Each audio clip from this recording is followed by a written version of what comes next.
विकास कामांना गती, बारगड प्रश्न 2 महिन्यात निकालात काढणार मंत्री गिरीश महाजन.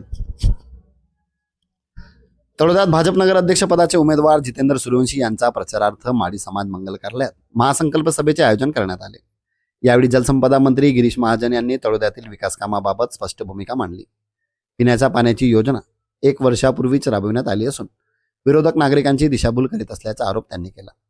शहराच्या सर्वांगीण विकासासाठी भूमिगत गटारींच्या योजना तातडीने राबविण्यात येणार असून आवश्यक निधी उपलब्ध करून दिला जाईल असेही ते म्हणाले. बारगड जहागीरदारींचा प्रश्न अत्यंत गांभीर्याचा असून मुख्यमंत्री यांना प्रस्ताव पाठवल्यास जागा त्यांच्या नावे करून देत घरकुल योजना राबविण्यात येईल असे महाजन यांनी स्पष्ट केले. महिलांच्या आरोग्य सक्षमतेसाठी गॅस, सोलर, शौचालय, मोफत धान्यपेटी, बस सुविधा आदी अनेक योजनांचा लाभ देण्यात आल्याचे त्यांनी सांगितले. नागरिकांनी कोणाच्याही भूलथापांना बळी पडू नये, सर्व प्रश्न मार्गी लावू व घरकुलांपासून कोणीही वंचित राहणार नाही असा विश्वास त्यांनी व्यक्त केला. बारगड जागेचा प्रश्न 2 महिन्यात मिटविण्याचे आश्वासनही त्यांनी दिले. प्रदेश महामंत्री विजय चौधरी यांनी गिरीश महाजन जिथे जातात तिथे भाजपाची सत्ता येते, त्यामुळे तळोद्याचा चेहरा मोहरा बदलणार असल्याचे सांगितले. सोंगाड्या यासारखे कलाकारांनी बारगड प्रश्न सोडविण्याचे आश्वासन दिले होते, मात्र तो प्रश्न केवळ भाजपच सोडवू शकतो असा टोला त्यांनी चंद्रकांत रघुवंशी यांना लगावला. सभेस आमदार राजेश पाडवी यांनी देखील संबोधित केले. जिल्हाध्यक्ष निलेश माळी, डॉक्टर शशिकांत वाणी, अजय परदेशी, लक्ष्मण माळी आदी जण व्यासपीठावर उपस्थित होते. उमेदवार जितेंद्र सूर्यवंशी, निलेश माळी, समिधा नटावतकर, सुहास नटावतकर, नीलाबेन मेहता, जितेंद्र पाडवी यांनी आपले मनोगत व्यक्त केले. उपमुख्यमंत्री एकनाथ शिंदे यांनी तळोदा दत्तक घेतल्यानंतर गिरीश महाजन यांनी तळोदा दत्तक घेण्याचे जाहीर केले. भारतीय जनता पार्टीवर प्रेम करणारा शहर आहे. गेल्या अनेक वर्षापासून या शहराने भारतीय जनता पार्टी सोबत हे शहर राहिलं आहे. साहेब, गेल्या 8 वर्षात आमदार राजेंद्र पाटील साहेबांच्या नेतृत्वात या शहरात अनेक विकास कामं झाली. कधी नव्हे इतका विकास निधी आमदार राजेश पाटील साहेबांच्या माध्यमातून या शहराला मिळाला. रस्ते असतील, गटार असेल, पिण्याच्या पाण्याची शुद्ध पाणी पुरवठा योजना असेल, असे विविध कामं या शहरात होतात.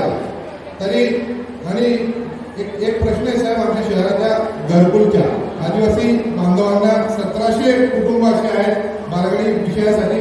आमदार राजेश पाटील साहेब सातत्याने यासाठी खूप पाठपुरावा करतात. मी या ठिकाणी उपस्थित तमाम माझ्या बंधू भगिनींना आश्वासित करतो की येणाऱ्या काळात आमदार राजेश पाटील साहेबच बारगडी घरकुलाचे विषय मार्गी लावतील, दुसरं कोणीही लावू शकत नाही. शेवटी आमदार भारतीय जनता पक्षाचे आहेत, तेच या विषयाला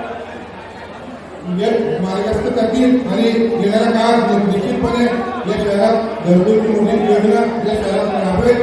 घराच्या जागेचा प्रश्न आहे की नाही, तुम्ही सांगाल ते सगळ्यात महत्वाचा गोष्टी या ठिकाणी या जागेचा जो जाहीरनाम्यामध्ये बोलायला या ठिकाणी बारगड यांच्या नावावर असलेल्या जमिनीचा आहे. बारगड साहेबांना भेटून गेले. 1700 कुटुंबाचा प्रश्न आहे. 1700 मी विचारलं की एवढ्या महिन्याला कसे काय या ठिकाणी आल्या कार्यक्रमाला. त्यामुळे त्यांचा घराचा प्रश्न आहे, घराच्या जागेचा प्रश्न आहे. अनेक वर्षापासून मोठ्या जागा राहत आहे, पण ती जागा आपल्याला मिळत नाहीये.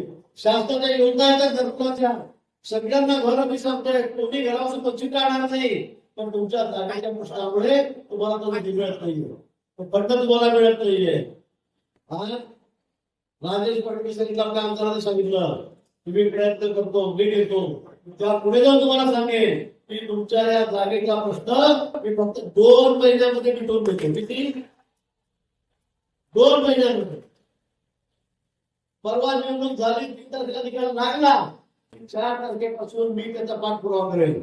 माझ्या ऑफिसमधला एक सेक्रेटरी आहे, त्याला कामाला लावून टाकेल की तू 2 महिन्याच्या सगळे प्रकल्प मंजूर करून आणत आहे. तिथे जर फोन करायला असेल, अधिकाऱ्यांना सेक्रेटरीना असेल, मंत्र्यांना असेल, मान्य मुख्यमंत्री महोदयांना बैठक करायची असेल, त्या ठिकाणी करू. पण 2 महिन्याच्या ही जागा तुम्हाला दिल्याशिवाय मी सुस्त करणार नाही. हे आश्वासन नाहीये. मी जर निघून गेलो तरी आमदार तुमच्याजवळ जाईल, त्यांना पकडायचं. तुम्ही राजेश पाटील पकडायचं की मंत्री सांगून गेले तुम्ही त्यांना पकडा, तुम्ही मुंबईत जाऊन आम्ही तुम्हाला पकडून बघू. तुमचा प्रश्न अतिशय महत्वाचा आहे. प्रत्येकाला हातात भर नाही, शासनाचे पैसे येऊन पडले नाही, पण जागे अभावी, जागेची अडचण आहे, तांत्रिक अडचण, त्यामुळे तुम्हाला ते मिळत नाहीये. आता मला बारगड पाणी गेले, त्यांनी सुद्धा सांगितलं की आमची तयारी आहे आम्ही सगळं काय कन्सल्टन्स आम्ही तुम्हाला देतो, लेखी देतो, स्टॅम्पवर देऊन देतो. पण हा प्रश्न शिकवा म्हणून मी आजपासून ठरवलंय की आता हा तुमचा प्रश्न बाहेरचं मार्गी लावता. तुमचं तळोदा गाव हे शहर आजपासून मी दत्तक घेतो. तुमच्या गावातले जे जे प्रश्न असतील ते सगळे मार्गी लावण्याची जबाबदारी तशी अण्णासाहेबांची आहे, राजेश पाडवींची आहे, तशी माझी पण आहे. आणि म्हणून या ठिकाणी तुम्हाला हा शब्द मी या ठिकाणी देतो. आणि म्हणून आपल्याला या ठिकाणी काही झालं म्हणू नका. दिल्ली पासून दिल्लीपर्यंत आपलं सरकार आहे. पंतप्रधान मोदीजी आहे, मुख्यमंत्री देवेंद्रजी आहे, आम्ही मंत्री आहोत, आमदार आपला आहे. तिथे कोणीही काही करू शकणार नाही. तुम्हाला आपले प्रश्न मार्गी लावायचे असतील, आपलं गाव सुंदर करायचं असेल, स्वच्छ करायचं असेल, सुरक्षित करायचं असेल, सगळ्यांना जागा पाहिजे असेल, घरं बांधून पाहिजे असतील, तर कमळाच्या फुलाचं बटन दाबा. एकदा 2 तारखेला बटन दाबा. 3 तारखेला निकाल लागला की 4 तारखेपासून तुमच्या कामाला आम्ही सुरुवात करू.